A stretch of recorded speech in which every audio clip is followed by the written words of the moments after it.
Hi, and thank you for listening to Dream 10X Radio, where we interview people attempting to live extraordinary lives.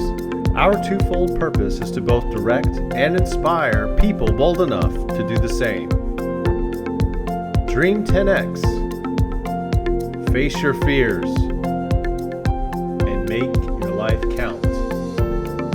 Hello, everybody out there in Dream 10X. It's your boy JC with Dream 10X, and I'm here with Dr. Capel. How you doing? Good, how you doing? And we're here in the Dream 10X studio, which is, if you're just listening on Apple iTunes or Android or Alexa, we're just here in our kitchen. We're very low budget, and oftentimes the dog will walk in, the cat will walk across the table, whatever. We're low budget, we're here, we're doing our thing, and we're here to share with you what we're learning about how to change our lives and how to get out of the rut that you might be in, how to escape mediocrity, how to be great, how to be excellent at something. And today, this is episode 44 of our podcast, and we are going to talk about the 3 principles of explosive personal growth. And Dr. Capel is going to be telling us what she knows about those 3 principles. Yes, how to be great like a Great Dane. Well, hopefully greater than that. Aww, she is goofy. So, James, you know what I did recently? I give up. I started playing D&D. I know that, yes. Dungeons and Dragons. And so I have the coolest friends, just so you know, and they are all like ridiculously smart. I'm not dumb, and I'm the dumbest one in this crowd.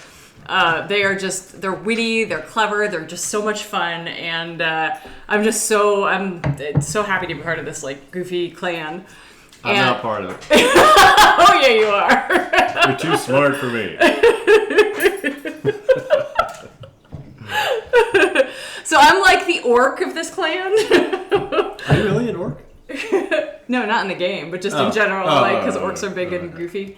Like you, like my Great Dane. Yeah. Okay.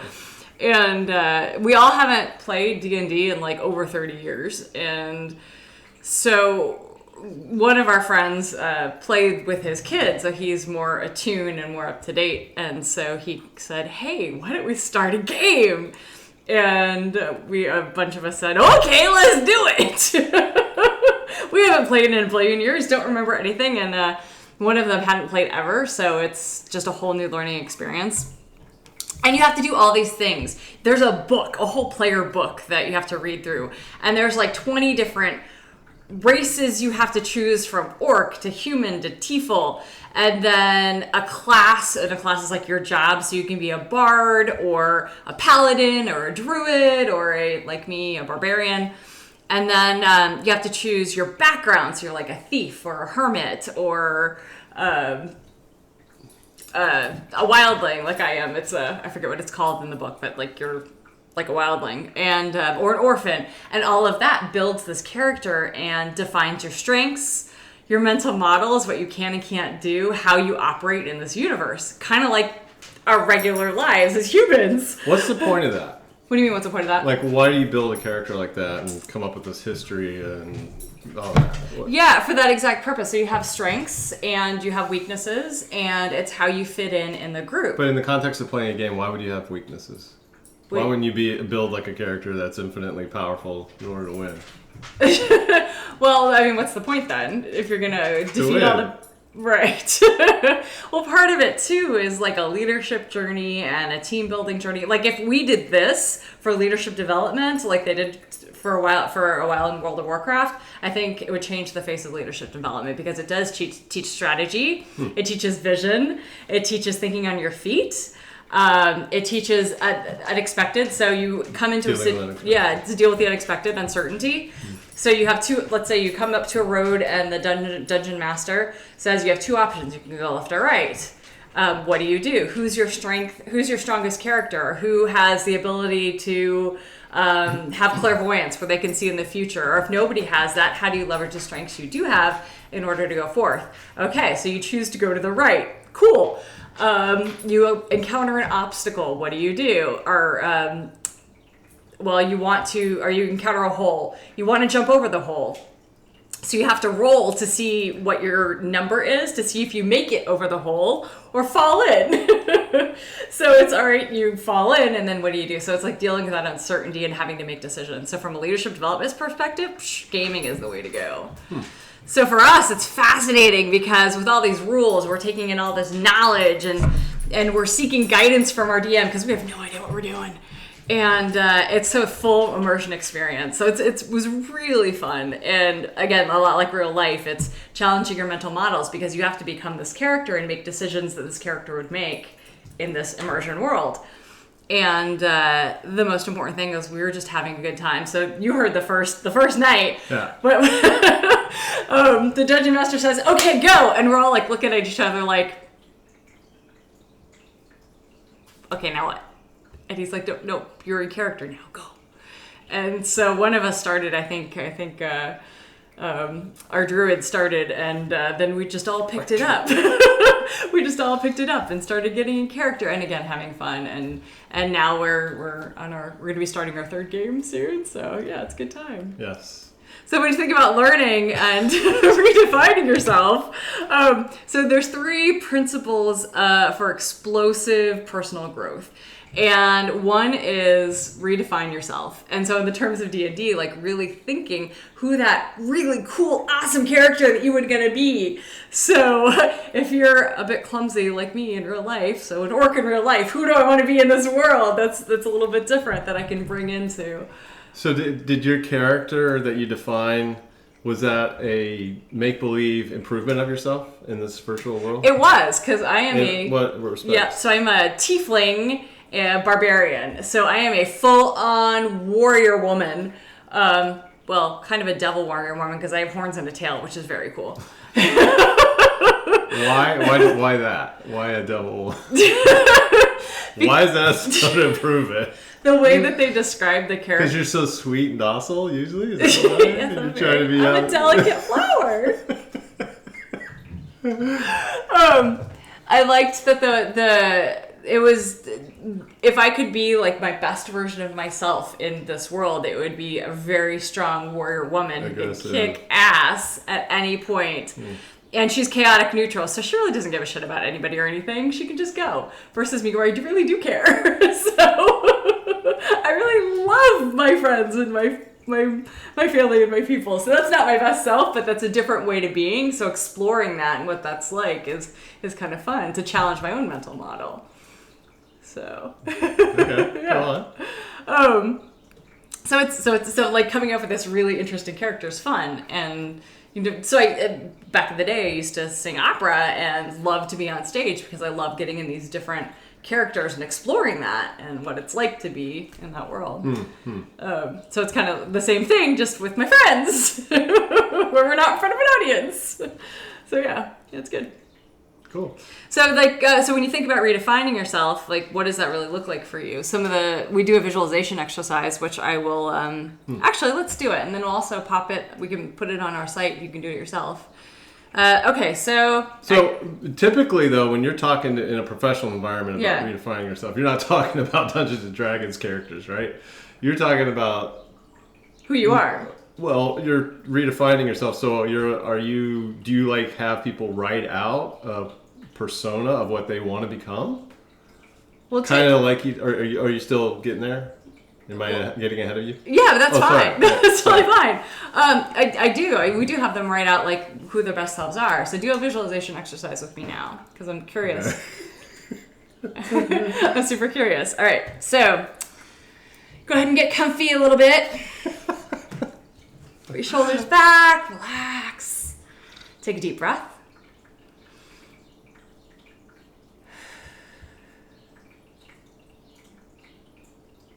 Think about somebody you admire.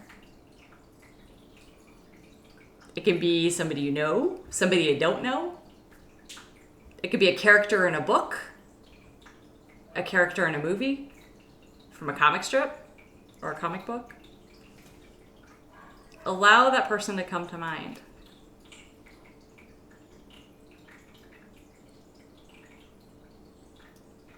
Picture them standing in front of you. What about them makes them amazing?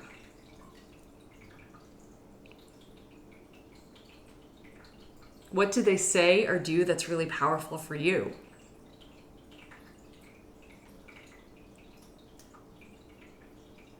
How do they make you feel when you interact with them, or when you see them, or when you read their character?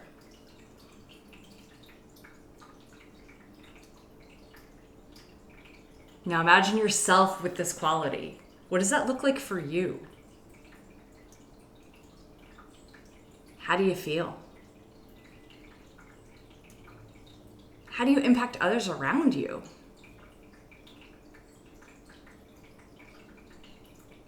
All right, when you're ready, come back. Not that you went anywhere. That was really interesting. You do start like, yeah. Yeah. So you start thinking about, oh wow, what does that feel like? Yeah. So tell me, like, what was one thing that, one observation you had? I was like trying to decide on a couple of people I'm reading about. Yeah. And trying to think, well, who would have the greatest impact on me? And so, flip a coin. But yeah. Okay. Yeah. And what about these people, and you can combine them, what about that made them impactful for you? So I'll probably lean towards a guy I'm reading about, Sam Zell right now, who is a very wealthy and successful investor. Mm-hmm. Started out with real estate investing, then got into markets, and I'm amazed at how, even before he graduated from college, he was already very, very wealthy because he started managing apartments for students for other companies while he was still in college. And so even before he graduates college, the degree was basically meaningless. He was already wealthy. Yeah. He was just doing his educational check marks that his parents wanted him to do. Mm-hmm. So what's one behavior that he did that really came up for you? I'm always interested in how people, what is that catalyst that pushes people to the next level of living, financial living. I mean, life is based on money, in my opinion, and it's that, how do you get to that next financial level of living that you can really be your authentic self in life. And so I think that catalyst for him was when he started managing apartments. And we'll talk more about Sam Zell in another episode of Dream 10X, but this guy just popped in my head while you were doing your thing, so I'll just mention him. But that catalyst for him was starting to manage apartments, and that got him into real estate. And from there, he just sprungboard into, commercial properties. But what behavior did he do? Well, what behavior? What behavior? What led him to do that? What was something that he inherently in him, part of his character and way of being, led him to that? What behavior? He just had a knack for finding out how to get people to pay him money to do things. Okay. So before that, he was selling magazines. So salesman. Salesman, yeah. I guess, yeah, you're right. Maybe it's sales. It all goes back to sales. Yeah. Always be selling. It's all about the sales. Yeah. Yeah. Yeah. Okay, so that's... how do you, what are you comfortable selling? Yeah. What are you the most comfortable selling? And yeah. you do the best at selling. Yeah. So observable behavior was the actual... Yes. His ability to influence others to buy his things. I have a lot of respect for people who are good salesmen. Yeah. Is that something you want to bring into your way of being and who you? Yeah, I wish I had that ability. Yeah. So when redefining yourself, it's so important to, when you find somebody you admire and you say, oh, well, they did this amazing thing, narrow that down to the specific behavior that you see. Yeah. And then you can put that into your own, let's say, development plan, whatever that looks like for you. And say, okay, this is where I am. This is where Sam Zell is. This is what the behavior specifically looks like that I want to mirror. This is where I am right now. And then you can make a pathway to get there. So Sam Zell had a knack for influencing people. What specifically did that look like? Mm-hmm. And right now, what does it look like for you? Mm-hmm. And then, great pathways. That's good. Yeah, thank you. Ideas for a living. I got a doctorate in this stuff. I live with this.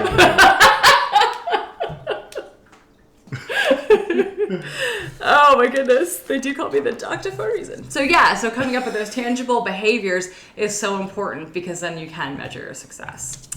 And for me, it's Gal Gadot, and but specifically Gal Gadot and Wonder Woman. And the thing that really was powerful for me is the way she held her body and her character. And I didn't like how naive she was in the first movie, but I loved her presence. She had such a strong, confident presence. And so for me, that's something that I really have been trying to instill in my own way of being. Her posture. Israeli women. So her posture, her way of being, and how she moved. So just that level of confidence. So it's so we'll talk about how I enacted that sort of behavior in the next episode. Stay tuned. So once you redefine yourself, you have a list of observable behaviors. You have something to measure. Again, because if you want more empathy, what does empathy actually look like? If you want to be a better communicator, what does being a better communicator look like? So defining that, what does your best self look like? And absolutely draw a picture of it to remind you. Draw a picture, write it out, create a little Lego man, something that is something that's going to trigger you to remember as well. So you have that, you have a list as well as you have like an icon. Is that why you have the Wonder Woman picture everywhere you go? Pretty much. Is there something else? Another picture you have? Yeah, I have She-Hulk everywhere She-Hulk, too, for a different reason. Oh, okay. A different type of strength. So when you have this, and let's say you're in a moment of an amygdala hijack. So your emotional intelligence is 0. Let's say you get an email that totally sets you off. How are you going to react? So I'm going to glance over because I'm pissed off for whatever reason. I see my Wonder Woman. How is she going to react? As related to how I want to be as a human. And that's going to help me think, take a step back, and reframe. Or if I do something that's really positive, that mirrors my character. It's that positive reinforcement, building those neural pathways. So it's that dopamine rush saying, yes, I did a really good job, and this is reinforcing it. Or no, hold off, this is who I want to be. So it's that trigger. It's a trigger. Trigger, cool. Yeah. So hopefully that's helpful to you. Yeah. So yeah, observable behaviors, have a trigger, write down what those observable behaviors are and what that looks like for you. And then you can build a pathway. Okay, step 2 for our most powerful explosive growth is adapt your mental models. So I'm assuming if you're a geek like us, you've seen The Matrix. Oh, wait, us? A nerd like you, or an uber geek like me. How's that? You have seen The Matrix, either the first one or the most recent one. And, all right, you know the character Neo, and Neo is stuck in this virtual universe. We all know this. This virtual universe that he thinks is real. And Morpheus, his mentor, says, all right, I'm going to give you an option. You can take the blue pill, and you can stay here, wake up in your bed, and be very comfortable, and wake up and thinking everything that you believe is exactly true. Or you take the red pill, and I'll show you how deep the rabbit hole goes. And I know I'm not quoting it exactly. It's written here. I just didn't want to read it. So you take the blue pill, and you stay in your own comfort of thinking. Take the red pill, it's going to challenge everything you believe. So I challenge you, of course, to take the red pill, challenge your mental models. We have a set of mental models. These have been developed since childhood. These neural pathways, it's what we believe. It's based on experience and repetition. And I'll give you an example. Did you grow up with a stove that turned red and got hot? Yes. Okay, I did too. So hopefully you did as well. So either a gas stove, stovetop, or a coil one. I touched it. Me too. You still touch it. I still touch it. So our mental model is red stoves get hot, right? Yeah. I was at a friend's house, and I don't remember exactly. I'm pretty sure it was Liz. And she's touched the stovetop. And I'm like, you're going to burn yourself, And she looks at me like I'm insane because, right, my mental model is red stoves are hot. And she's like, touch the stove, Cindy. No, I don't wanna. And so she puts her flat hand on it, and I'm blown away because now my mental model is trashed. My best friend is actually a superhero. process. Oh wait, maybe the stove isn't hot. So, so yeah, it really challenged my whole way of thinking. And it was a punctuated equilibrium. Typically with mental models, takes time. Takes a lot of time, a lot of challenges, and a lot of rethinking it with intention versus the punctuated equilibrium. But this is just an example to kind of explain what a mental model is. So these are, in case you haven't experienced these stoves, they're actually induction. And they work with an electromagnetic field that heats it up, and it doesn't heat up the kitchen, obviously burn you, so it's pretty cool, I thought. Yeah. All right, so mental models, back to that. Revolutionary standpoint. From an evolutionary standpoint, we developed these neural pathways way back in the day to survive, to adapt and survive. So our nomadic ancestors, anything around us could kill us at any point. So we had to have this set of mental models and be aware of all the things. Because that's fascinating. We're dealing with baggage from thousands of years. Oh yeah, our brains have millions not of years. Our technology has changed. Our brains have not. Fascinating, isn't it? So, like for one thing, like when we look around sideways to sideways and we do it together as a group, that means that we're safe. What? Yeah, so when we're looking straight ahead, we're predators, but when we all look side to side, that means like we're okay. What do you mean we all look side to side? Like, so if you're in a group of people and you intentionally look side to side, it actually relaxes you as a group because it's saying that there's not a threat response that we have to, it's okay if we look side to side. Really? Yeah. Never heard of that. Yeah, it's pretty fascinating. Like the stuff, the peripheral vision, there's whole studies on peripheral vision. Huh. Like that. So if you're ever in a meeting, just you want to relax people, you just go. Yeah, that wouldn't be weird at all. That's supposed to be relaxing. Everybody's gonna be like, "What the hell is this problem?" Yeah.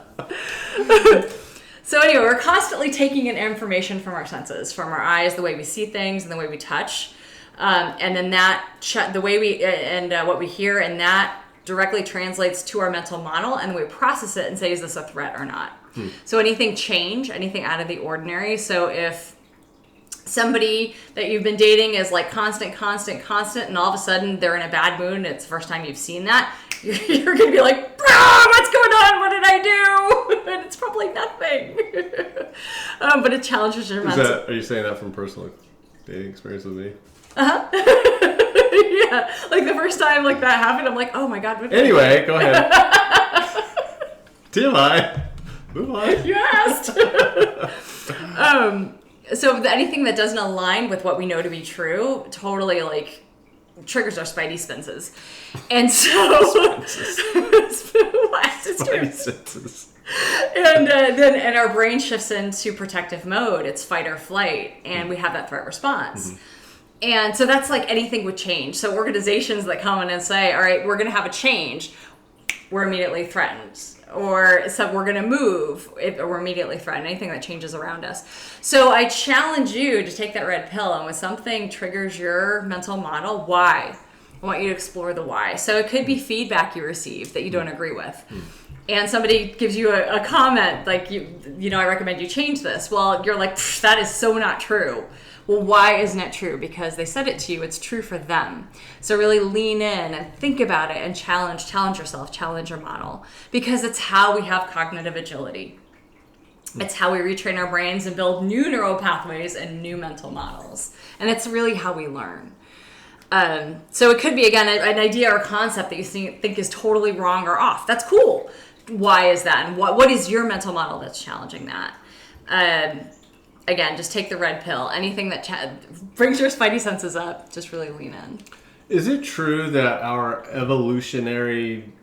model built by eons of evolution is baked into our amygdala? Absolutely. And then I don't know where else in our brains, maybe that is more malleable software that holds models but can be reprogrammed? Our entire brain can be reprogrammed. You mean the amygdala? Yeah. Well, our amygdala is the fight or flight response.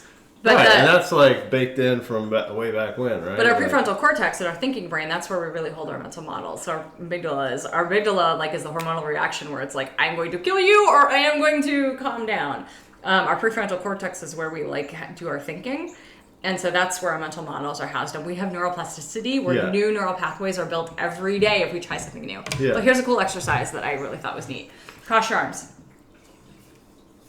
Okay? That feels natural, right? Mm-hmm. Now uncross them. Cross them the other way. Right? Undo it and do it again. The opposite way. How's it feel? Natural. Now do it the wrong way. I don't even know if that's right. But yeah. How's that feel? Yeah, it's just over that way, right? Or wait, it feels weird. Yeah. Yeah. But that's building new neural pathway right there. Yeah. And the more that you do it, the more that neural pathway gets groove and groove and groove. Eventually that becomes normal. Yeah.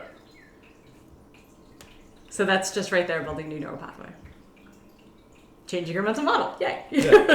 That's what I love about human brain is that you can reprogram yourself. Absolutely. Yeah. Absolutely. It just takes time and patience, repetition and dedication. Yeah, repetition. Intention. Yeah. Yep. You have to really be intentional. So I can be like Al Gadot and have great posture and confidence. And you can absolutely be like... change. You can change. And you can be like Sam Zell and have rock solid sales experience. Man, or sales. I love that. That's so hopeful. Yeah. Neuroplasticity. Rock Yeah, on! it puts a biological context into, reinventing yourself. Mm-hmm. Love that. Yay. Very good. Now the coolest part is, now that you have like your observable behaviors and you know how to change your mental models, you have to prepare your brain for learning. This is my favorite part. All right, so do you know the best way to prepare your brain for learning? Sleep. Naps! Yes! That was good. So a tired brain won't learn. A tired brain immediately puts you in fight or flight. So if you get a shitty night's sleep and you go into work, you are in fight or flight all day. You are in survival mode, whether or not you realize it. So it's really good before any type of learning to make sure that you're well rested. So if you're not well rested, take a nap.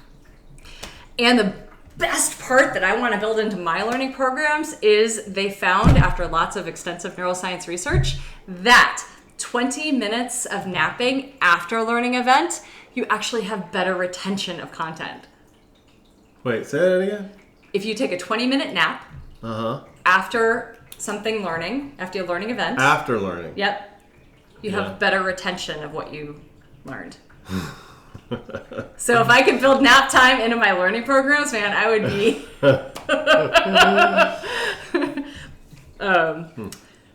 So I thought that was pretty fascinating. Yeah. I haven't explored it yet just because, but I definitely want to. Yeah. That's tough. 20 minutes. Yeah. Yeah. Waking up after 20 minutes? Yeah, Yeah. that's tough. Yeah. All right. The next part about preparing your brain for learning is it's all making sure your brain is decluttered. And getting into nature can 10x that. Getting into nature can declutter your brain to the maximum.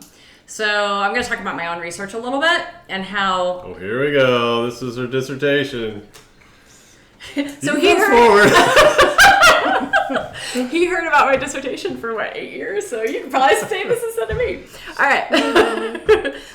So as I mentioned earlier, we take in information through our senses, all through our senses, through how we hear, what we smell. Like smell triggers all kinds of memory. So if you think about what your grandmother's house smelled like, or you smell it. For me, it's date nut cookies, and it immediately triggers my grandmother. For some people, it may be apple pie. For some people, it may be Lysol. You never know what smell triggers, what memories. So we take in information through our senses, through what we hear, through what we touch, through what we see. And again, we align it to our mental models. When in my research, I found that people that went into extreme nature for at least 60 days, and this is people who rode oceans, who hiked the Appalachian and Pacific Crest Trails, who climbed up the 7 summits, it's like so mountain climbers, like all these amazing people who were in nature without technology, without other people, or maybe like 1 or 2 people, but not this massive society, without buildings, literally extreme nature. So what these folks did, all of them, at different points in their journey, their senses opened up. And what they described that as is the colors were so much brighter. I heard sounds I never heard before. The space opened up around me. Even if they were in a forest, they felt just very like they had space. Time slowed down. And that was pretty fascinating. So time slowed down and they were able to like just be. They heard more, felt more, sound more. And so their senses are all opened up, they're taking in all this information, and then they are done with their journey, they come back into society. And so the first time I was in Vegas, I'm like, holy crap, there's lights, there's noise, there's dings everywhere, there's people, oh my God. And I live in a city. So these folks had that same experience on steroids. Even in the small towns, there was lights and noise all the time. The sound of engines, the sound of humming. You think about it, even your own house. The refrigerator hums all the time. It just does. And there's people all around you and cars and you turn on, it's just too much, totally overwhelming. They didn't know what to do, so they had to shut down their senses. So some of them would go into like a room by themselves without anything in it and just decompress. Others who'd been through this a couple times had the cognitive agility to be able to talk themselves down. So you had to shut down your senses in society. So extrapolating this into how we live in regular society as humans who haven't been in nature for 60 days, we are not using our full sensory capacity, which means we are not fully prepared for learning. And so my advice to you is to get out into learning. Or get out into nature. Get out into nature as much as you can. Put down the technology, go for a walk somewhere where there are minimal people and minimal tech. Go to the park, just sit and think and be. And look around you. There's an exercise that we do just looking around, looking at a tree and really defining the tree and just letting your mind declutter because you're going to be more prepared for learning. Yeah, just sitting and thinking. Yeah. I don't do that anymore. Like I'm always Googling or searching for something online. You know? I'm not just in my own head anymore. Not like when I was a kid. Yeah. I think it's a waste. Yeah. So how can you build it back in? Oh, I like what you said. I don't know how to get outside and just think. Yeah. But something to think about. How you can do that. So that's all I have. The 3, again, principles in a nutshell are redefining yourself, adapt your mental models, and prepare for learning. Love it.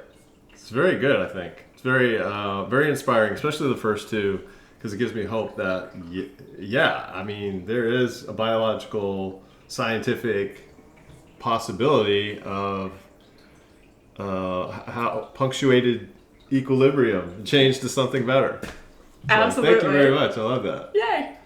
All right, this is episode 44. We're wrapping it up. I also wanted to let you know that you can find us on the web at dream10x.com. You can even tack on a www ahead of that, www.dream10x.com. You can also find our podcast on Apple iTunes and Android and even Alexa. And you can find our videos on YouTube, Dream10x. Just look for Dream10x on YouTube. And finally, if you want to shoot us an email, it's dream10x@nautilustracker.com. Cheers.